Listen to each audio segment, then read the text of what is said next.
Welcome to Murder, Mayhem, and Mortgages, where you wish the walls didn't talk. But you definitely still want to listen. And the sicker the story, the more you'll listen. So. Yeah, we got some good stories for you today. Awesome. Well, do you want to lead off or do you want me to? Yeah, it's all on you all today. Right. So I know that the topic is murder, mayhem, and mortgages. Once again, I have left off the murder because this was just too much. This was too much. I actually... It's okay, Robin. I have enough murder for both of us. Oh, good. Oh, good. Because last time you were a sick bitch and you had to bring it again. Well, I got to stay on a roll this week. Okay. Well, this one's kind of just a more like an icky situation. It actually came from my cousin Ty. Shout out to Ty. Thank you so much for sending this over. Yeah. And not that he knew about it or attended. He wants to be very crystal clear. It was a case study that he had found while he was working on his master's at UTA in one of his classes. And so then that brought about and kind of cracked me up. And then I thought, well, shit, let's do a swingers episode. Why not? Right? So I started telling some friends of mine, hey, I'm doing a swingers episode. And the responses were interesting. Let's just say nobody questioned whether or not it exists. Actually asked which one. And I was like, what do you mean which one? Well, I believe there was a swinger house on Zillow Gone Wild at one point. I'd have to find the listing, but okay, it might be right. This house. All right, could be. So I was asked, is it Frisco? And I was like, no. And they were like, is it the one in Duncanville? Dallas. No. Dallas, Fort Worth. And I was like, how many fucking swinger joints are there? Everywhere. Apparently, I live a very, very boring life, but I am okay with it. But the ick factor is there. And all I could think of is, don't fucking touch me. I know we're friends, but literally, people. It gets messy. I hear it gets messy sometimes. Oh, wow. That visual. In more ways than one. In more ways than one, it gets messy and sticky and icky. And I also came up and recently was told, use the word moist. Oh. Now, apparently that gives a lot of people the heebie-jeebies. So yes, I'll try to enter that word into this storyline repeatedly. You're welcome. So, all right, it's the case of the HOA versus the swinger house, which actually is a real life case. This is not a Reddit thing. It's not a bullshit story. It actually is a legal case document. Nice. And so I'm going to refer to my notes because I want to stay true to context and real life. So basically, it's not a rumor. It actually happened. It was a lawsuit filed in Parker County, Texas by the Hills of Bear Creek, not just phase 1. But phase 2 HOA as well. So if you can pull up Bear Creek. Now, the Bear Creek Estates. Now, this is a luxury community, if you can imagine. It's a lovely community. It's actually a gated community. Most of the homes are on like 4, 5, and 10 acre keep those plots. Secrets under wraps. In more ways than one. So that's what she said. So basically, both phases of the HOA filed a lawsuit against homeowner Randy Carter, which is a very bland name. Wouldn't you agree? Randy Carter? Mm-hmm. Handy Randy. There's a lot of Randys around. So the core accusations were that he used his 4,000 square foot home. And if you guys could bring it up, this is a gorgeous home. I wouldn't mind living in this home. It's badass. It has a lovely pool, a great kind of party area towards the back that faces out, has a glass wall featuring the pool, which apparently was a lovely factor. It also had a huge kind of ATV area, garage and a workshop area to where he kept his toys. Heck yeah. Use the word toys loosely. But it was a gorgeous 4,000 square foot, what many people would consider mansion. Okay. And it had tons of acreage and a huge fucking parking lot, apparently, too. He concreted a large, very expensive parking lot. That would kind of be a red flag for a residential home. Right. Well, he just said he needed a lot of space to do turnarounds. He likes to entertain. Come on. All right. That one was not even fucking planned. So, all right. So it turns out, though, the neighbors first started, and this all happened in like October of 2014. Every Friday and Saturday night, more and more cars kept showing up. And the neighbors were like, what is going on? I mean, like, Where's one my party, invitation? they assume it's a family reunion. Why do they get to have all the fun? Yeah, and then the neighbors started realizing they were a party of a different flair. And the neighbors would complain. They kind of brought it up. Hey, we have kids. We don't want them looking out the windows and seeing some inappropriate material. And the parties kept going. He said, it's none of your fucking business. Don't look at the window. Okay? Put up some curtains. Okay? We're good. This is private property. We're going to move on. Yeah. So Maybe then should have they- made it a little more private. Right. So then they contacted the HOA department. And as you can imagine, more and more cars are pouring in every Friday and Saturday night. And they said like over 80 cars were pouring in. Now, if you can Wow. imagine, people arriving as couples and groups, like 2 and 4 and 8 people are pouring out of these SUVs, trucks, and whatnot, gosh. all to have a good time. And so, yeah, they were parking anywhere, not just on his lot, but on the land itself and on the street. It became a huge nuisance. Now, I do want to point out, I'm in my 50s, and this shit's been going on for a long time, not just in this particular neighborhood, but I recall... Everywhere. Yes, everywhere, and has been going on for a really long time. I mean, like in the 60s and 70s, they had key parties. I remember as a child, we came home, I think it was like Christmas or New Year's Eve, and we had lived in the town of Irving in a very quaint, Yeah. very quiet neighborhood. My parents were very conservative Christians. My mom doesn't even fucking watch this show, so it's excellent. I can say whatever I want now, mommy. Anyway, but I remember coming home, and we were coming home pretty late one night, and here we are pulling into our driveway, and we see a woman running past, partially clothed, and then a naked man running past because 2 doors down, they were having a wild party, and apparently the man got caught in the wrong room with the wrong woman. So we got a whole vision of that when I was a child. This shit is not new. The fact that he got that many people into a 4,000 square foot home is kind of impressive, though. Well, I mean, I guess it didn't need much space. Well, yeah, and it had an awesome Kind of pool combined house. together. So when word got out about this, the news, God love them. I mean, like, I know they get trashed right now, the news reporters and everything. Yeah. But this cracked me up because I found several news reports on it. They were flying their fucking helicopters over the house and angling them down to see if they could see in the windows. And right on the backside, there's a huge elongated house room with a wall of windows, and it looks like it's the windows that you pull back. Bet they and wish can they had open up drones back completely. then. Yes. And they could see like 5 beds lined up, like king size beds lined up. I can only imagine as like innocent couches, but no sheets on them. So, hopefully Where they was the used rubber stripper pole? sheets or something. What? Where was the stripper pole? They did have a stripper pole and a dance area and a bar. I mean, like, I don't think a it's- swinger house is complete without a stripper pole. Yeah, apparently so. Which, speaking of which, if you actually do some renovations in your house, they will ask for a HUD inspector to come in. Stripper poles are not on the list, and they will not allow for you to finance those, by the way, just so you know. Little PSA right there. So, in the end, the HOA sent warning letters to Randy, and Randy said, private property, thank you so much. Go fuck yourself. We live in Texas.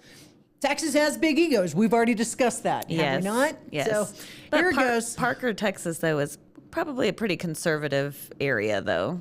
Well, apparently not. They were able to get plenty of people there. I mean, And they had a they're willing to problem. bend the rules They as long had a as nobody problem notices. with it, though. So I said they had a problem with it. So that just goes to Just show the you. neighbors, just the neighbors with kids, and because the kids were home and not at grandma's house, I guess. I don't know. Anyway, so off we go. Randy is like, you know what? This is private property. You got no reason, and I'm going to do as I But wish. you live in These an are- HOA, so Well, yeah, but he also said these are private parties. And, I can do private parties. All my other people do private parties. It's none of their business. true. So it got to a point of ridiculousness. And so the HOA said, you know what? Fuck it. We're going to sue. People spend millions of dollars on these houses out here. This is their livelihood. This is their biggest investment. As we've often said, most people live in houses bigger than their 401ks. So guess what? They sued, as was the right of the HOA. Randy said, I'll fight that. I'm good with that. Now, keep in mind, what he didn't realize was that the legal hammer comes down on you the moment you charge a cover charge in your home. So how they found out, I shit you not, I swear to God, I'm so going to get a phone call later on this afternoon from HR for my research. Pure research, people, okay? Are you using your business laptop to look up swingers, Robin? Right? So it turns out there is a website called Naughty Neighbors. And if you want a phone call from your HR, just Google Naughty Neighbors, pull up the website, and you're welcome. You will be looking for a new job. So hopefully you guys will like and share this episode and podcast so that when they do fire me, I'm good, right? All right. Anyway, moving on. So off we go to the races. So he posted this house on Naughty Neighbors and advertised wild activity nightlife in Parker County. For couples, it's $75 to get into the door. And for singles, $25 to $75. Now I'm guessing, not from research, just want to be clear, I'm guessing that the $25 is for the women and the $75 is for the men. I'm just assuming. Should have called it donations. Should have called it donations and set up a nonprofit. You would have had other opportunities there. But yeah, you can't charge $75 head count at the door, Randy, and call it community building. Yes. Okay, you might be building something at a residential not a home community. in an HOA. Yeah, Or maybe just don't buy a home in an HOA if you want to have a swinger house. Right. But here's the deal. Randy says, you know what? I live in Texas. It's private property. I'm going to fight it. And the HOA said, great, give us your guest list. It's kind of like asking for a fucking Epstein list right now, okay? Nobody wants it. Except this one won't be redacted. Yeah, and you don't have FBI to redact it. All right, so the neighbors were complaining about overflow, bad decisions, that kind of thing. And yeah, it just turned into a bad situation or worse. And when they demanded, he went to court saying, no, that's, again, private property. I don't have to do all that. And the court said, yeah, you do. And he went, I didn't make anybody register. I don't know who was at my house. party's over. That's all they had to do. Ask for a guest list. So maybe FBI could take a little lesson from the HOA and Randy Carter. Ask for the fucking guest list. And guess what? Release it. And the party will be over. That's what happens. So Yeah. Anyway. Well, that is done in the dark. So what? So a lot of it's done in the dark. It does seem so. And of course, follow Chef's opinion. You should probably just file for a nonprofit. Ask for donations, not for covers. And don't buy a house in the HOA if you want to have wild parties. So while doing the research, and I do have a twisted sense of humor, and I definitely have altered my fucking algorithm with this story. All I could think of was, what if you were to list this home? It'd be like 5 bedroom, 6 bath, Sleeps 80. Renovated kitchen, active nightlife, and accommodations up to 600. What the fuck? Also, your Zillow filters would be pool, garage, and regret. Check. And then I thought, what comments would an appraiser say about it? It was like, obviously the active nightlife, great pool. Health hazards. No, I don't think they would write that. I think Maybe they should. I honestly think they would say unique view and interesting traffic flow. They would add these comments in as subjective, and they would definitely take pictures of the beds because I know several appraisers, and they definitely would take pictures of the bed. If I had to list that property, I would have been doing some decluttering. Would you actually touch the mattresses? Oh no, I'd have hazmat come in and do it. The ick factor's still alive. I need some remediation. Come in a hazmat suit. Oh my God, poor Randy. Okay, so Randy, you made some bad decisions, but I'm sorry. I did, because I'm twisted like that. I did go and search to see if Randy's still on property. And I didn't actually have the actual address. I did try and find it. Again, HR, so sorry. My bad. But I couldn't find the specific address, and I couldn't find Randy as a homeowner in Parker County. However, phone calls, I was told, it is commonly looked up, number one, and number two, that he could possibly own it underneath either an LLC or inside a trust, and that's why I couldn't find it. Because just because you made some bad decisions doesn't mean you don't get to be listed publicly, so you get the additional items of paying it. So here's the question, though. I was going to say, pro tip, if you want to keep the government and the courts out of your business, trusts are 100% what you need. Okay. So nothing says life choices like getting subpoenaed for your Friday night decisions. That's literally Friday Night Lights. Yep, Friday Night Lights decisions. So that is my story, and I'm sticking to it. It is a moist, it's very juicy episode. Juicy, very episode. juicy. The ick factor is there. Have you ever been to a swinger joint? I've been invited, but I haven't went. Invited? No.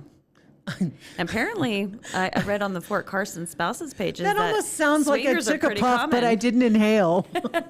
Oh my God. Swingers are pretty big in the military, apparently. Really? I think just a couple months ago, I read it on the Fort Carson spouses pages. Somebody was looking for other swinger couples, and somebody's like, and somebody's like, I mean, that's pretty normal. Yeah, and I think I got told on Princess Cruises. I take my mom on cruises every now and then, at least once or twice a year, and I got told that they no longer allow for pineapples to be on the doors because apparently it's a problem. It's even upside down on pineapple. The what? Let's not ruin pineapples for everybody. It's upside down pineapple. Okay, all right. Even still, I think they banned all pineapples on Princess Cruises, even for the Hospice of the Seas. So there you go on that. So my mom was like, "What does that mean?" "Nothing, Mom." I'm running away so I don't explain it to her. I really wonder where the origin of the pineapple came from, though. Oh, that should have been our research. Yeah, it probably came from the same word, moist. Moist. Juicy pineapples. Juicy pineapples. That's great. So, by the way, I did Google Randy, and the first thing that came up was he was dead, and then it turned out, hey, it's probably not the same Randy. So he's out there enjoying it's a very his best common, life. Good for you, Randy. Very common name, but I think he's trying to quietly hang out, and more than likely, he's taken his proceeds, opened up a nonprofit, teamed up with someone called Chef, and opened up a swinger joint somewhere in Colorado. Sure. Yeah. So there you go. That's my story, and I'm sticking with it. Well, I'm glad yours is entertaining because I'm going to take us down the dark alley again this week. Yay. Because we're all going to take Prozac after this. It's okay. I gotta take us down to the dumps, but we're going to go to Correggio, Italy. Oh, okay. I love Italy.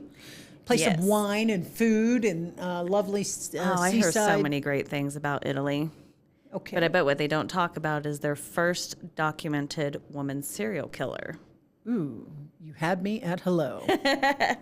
So her name was Leonarda Canciulli. Can we get a picture of her up on the screen?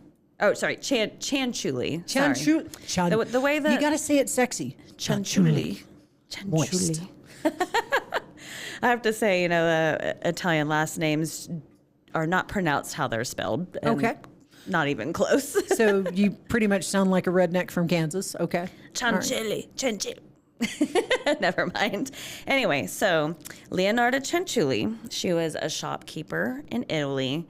And a little background on her, she grew up really poor. Allegedly, when she was born, her mother cursed her to have like a tragic life. Her mother cursed her. Apparently, yes. That's good parenting right there. Opening up for that. And she ended up getting pregnant with, I think it was 17 children. Yes, 17 children, 13 of which she lost. So her remaining 4 children, obviously. At some point, a condom should come into play. You would think. It doesn't even talk about her husband at all. Like, who knocked her up 17 times and now, where? This is a serial killer or her mother? No, this is a serial killer, and like, like, where was he when she went batshit crazy? That I could not find. Maybe they were a series of one-night stands. But essentially, she had lured 3 different women into her home under pretenses of like help them get on their feet, get employment, or just, have a place to stay because you fell on some hard times. And then she ended up murdering them and, through chemical processes, turned them into soap and baked goods. So her house was dubbed the House of Soap. What the fuck? Yeah. Yes. So the first one that came and stayed with her was Faustina. She was a single woman seeking marriage. I do have to say, from the movie Fight Club, if it is actually true, apparently the fat of females makes excellent soaps. And maybe that's what it was. We'll have to fact check that by the end of this. Okay. Can you guys fact check it and see whether or not that's an actual thing? All right. So the first lady that she lured in came to stay with her because she was seeking marriage. And did she leave the bones inside the soap? I don't think so. Like they do the seashells? She used, what did she use to help break down the matter? Oh my God. But, so she used axe to kill her victims. Okay. Afterwards, she dismembered the bodies and used chemicals, including caustic soda, to break down the remains. Okay. Some remains were reportedly used in production of household items, including soap, and some of the blood was used to make baked goods. Did she sell the soaps?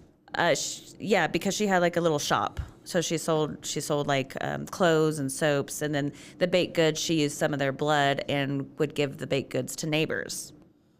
Oh, it's a good neighborly thing. Yeah. Yay. The second lady that she had killed, her name was Francesca Suavi. Now, is this something she had to do once every 3 years to get new Actually, materials? This all happened in like a 1-year period from 1939 to 1940. So this is a while back. And, back then, like, women serial killers really weren't a thing. There's still not as many women serial killers as men. Wait a minute. Wasn't that during the World War II? So people are missing over and over, whether it's the Nazis or this crazy shit. And that's part of what led to this. So apparently her son had gotten enlisted into the army, was getting ready to go off to World War II. And because of her superstitious background, she felt human sacrifice would help keep her son safe. That's why she did what she did. Did it work? Yeah. He was safe? I don't think it worked, but he survived. And apparently there might have been some suspicion on him because she confessed to everything to keep him from getting in any type of trouble. But really where she had gotten caught was... Why would he have gotten in trouble? I don't know. That's just bizarre. They don't think of women as serial killers like that, so they might have been thinking like he was involved. She did it for you. She's your mama. But it was actually the third victim that raised suspicions as to what she was doing. Her name was Virginia Cachopo. She was a former opera singer, fell on hard times, and came to stay with her. Well, because nobody goes to the opera during war. But because she was a little more well-known locally, people started questioning, like, what happened to her? Where did she go? And they knew that she had went and stayed with Leonarda, which is a terrible name, by the way. Yeah. And Leonardo is fine, but Leonarda... Sorry if your name's Leonarda. I'm just joking. So she was the original soap maker, like the handmade soaps, like what we fucking buy in every roadside store and what's available at the front desk of this podcast room. So that's awesome. So super crazy. And then the fact that she killed them with axes and like dismembered them and chopped them up and, did all of this in a 1-year time period to save her son from World War II. Like, it's a little crazy. So she she did get caught and she got convicted. They sentenced her to 30 years in prison and then sent her to an insane asylum afterwards, where she died 3 years after that. But she spent all 30 years in prison. Don't you think that she should have just gone to the insane asylum? Probably so. Wow. And I wonder if the insane asylum is what actually ended up killing her, because she ended up dying of like a brain hemorrhage. By an axe? Because that seems appropriate. Who knows? But, wow. She did all of it just as a superstition and blood magic to try to protect her son, which, I imagine... And you said she lost 13 of her children. 13 out of 17. So she had 4 And so I think that kind of drove her nuts. I don't know if some of them were miscarriages, if they died as babies. It really wasn't a whole lot of detail on that. I imagine probably a lot of them might have been miscarriages. But that's still very traumatizing to a woman. Jesus Christ. We're going to take the internet from you because you and your algorithm is too much. Well, and what got me was the putting the blood in baked goods and giving it to her neighbors, psycho. What was that about? Here's some cookies with red chocolate chip cookies. Hey, it made her baked goods moist. Moist. They're nice and moist. I put in lots of extra fat. But yeah, she was Italy's first documented woman serial killer. Oh my God. The House of Soap. Oh. Bone marrow. Here's a stew. Wonder if the soap was any Jesus. good. Oh. Yeah, you gotta wonder. Sure, that's what I think of. Was the food any good? Was the soap any good? Come on, Chef. It's great for the skin. It puts the lotion on the skin. It puts the lotion soap on the its skin. It's nice and moist. Oh my God. So yeah, gotta. You always like, I don't know what it is, but when you bring the dark stories, it's like a portion of hell opens up and comes out. There's some really, really sick people on this Human earth. beings are icky and fucked up, I guess, is the PSA of this episode. Is there any justification other than don't accept food from your neighbor? Yeah, you definitely have to watch whose people you eat from. Yeah, take a peek in their kitchen. Literally. But back to your story, since it's a little more lighthearted, it made me think about one time another agent in my office, she was trying to show a house, and there was a closet that was locked and had to remain locked during showings because apparently it was just wall-to-wall dildos. Good for them. And that they kept locked up. They had a collection. They collected them. And so this closet was just a shrine of dildos. Yeah.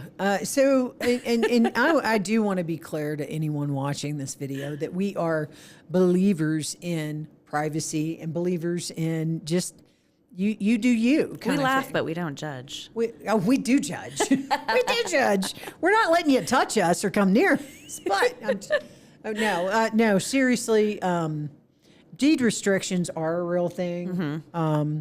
And cutting up random people and putting them into soups is also considered a commerce enterprise and can be shut down for multiple reasons. But just because you own the property doesn't mean you get to do whatever the hell it is you want to do. Obviously, there are restrictions.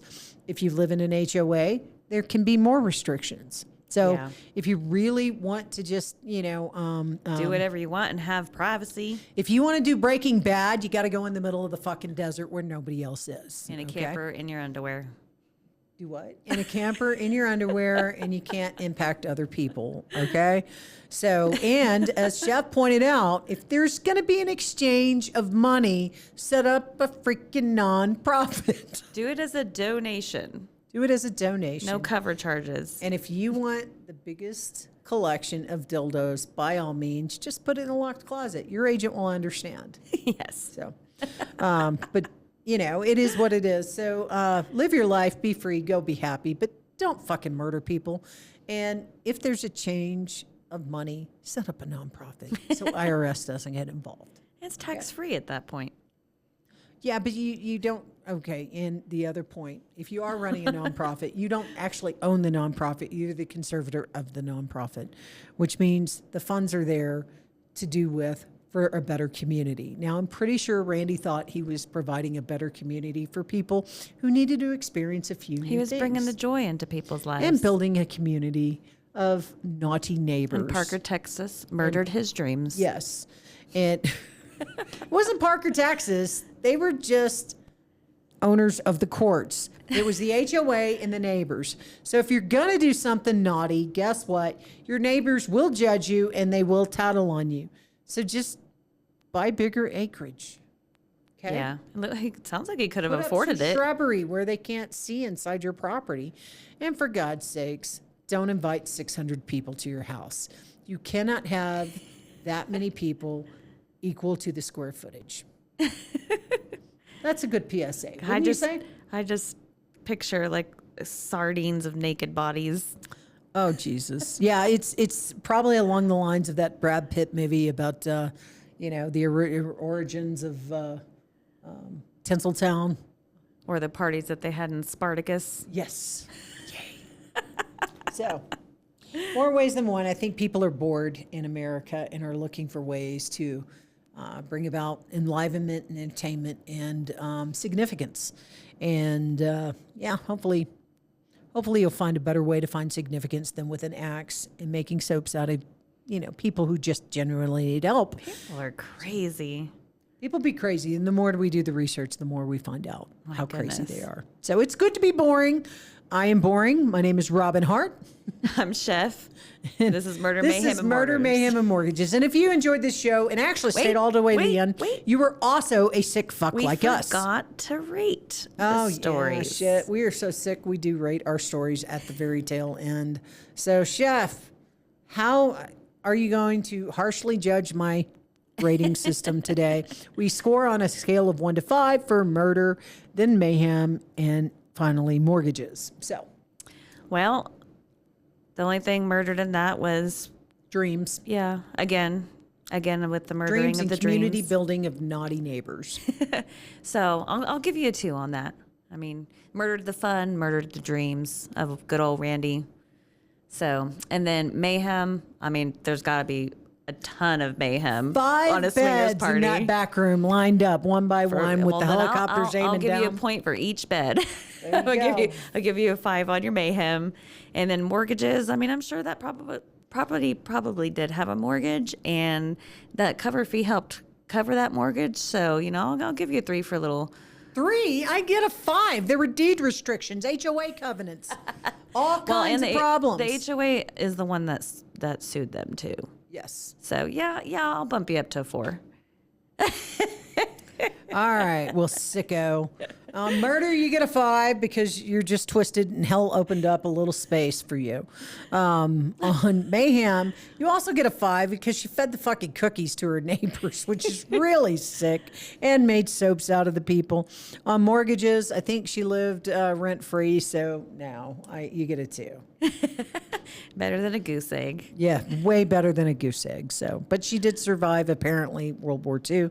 Congratulations. So did your son survive. Well, at least in Italy, they actually keep you in prison for the whole term.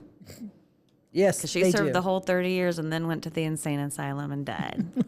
Well, it's better than releasing her and putting her in a soup kitchen. My gosh, real life like Hansel and Gretel witch. Let me put you in my oven. Yeah. And the word for the day is once again moist. There we go. This was the latest of Murder, Mayhem, and Mortgages. If you like this show, please follow us on any social media outlets. We're on Podbeam, all kinds of other outlets, and YouTube. And, of course, please share, follow us, and share with your sicko friends like us. And if you have a good story for us, please send us an email. We would love to feature it.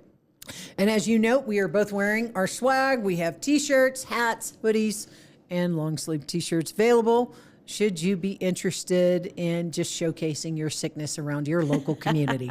Thanks so much. Have a great week. Thanks.